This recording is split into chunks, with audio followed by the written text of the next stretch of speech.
I'm Amy Plantinga-Powell, and I've been teaching doctrinal theology at Louisville Presbyterian Seminary for a long while now. One of my interests over the years has been Christian practices. It's very important to me that my students don't just do theology from the neck up, that they think about how theology helps inform and nurture a way of life. And so that's why I was glad to be part of this curriculum. When I was asked to pick a practice for my lesson, I chose one that I think is often ignored. And when it's not ignored, it's often misused. So that was a challenge to me. And that's why I chose to write on Walk Humbly.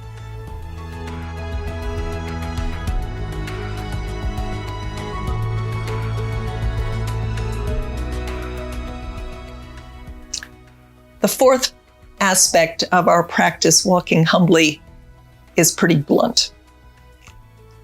Talk less, listen more. It's no accident, right, that Micah 6:8 says, walk humbly, not talk humbly. It's often our words that get us into trouble in the practice of walking humbly. Words are powerful. Words can be used to encourage and build up and guide others. But words can also be used to bully and silence others, to cut others down, to claim credit for everything when we don't deserve it. Our words can be a hindrance in walking humbly with God and our neighbor. That's why I appreciate the advice from the teacher in Ecclesiastes. Let your words be few, the teacher says. The teacher is all too aware of the ways our words can get us into trouble. Christians use a lot of words in prayer, in worship, in our daily lives. The teacher wants us to recognize that doing is usually more important than talking. So the practice of walking humbly will often require us to talk less, listen more. Walking humbly requires us to remember that we will never have a God's eye view on the world. God is in heaven, you are on earth, the teacher in Ecclesiastes says. I like to tell my students at seminary, you may earn a Master of Divinity degree, but you will never master divinity.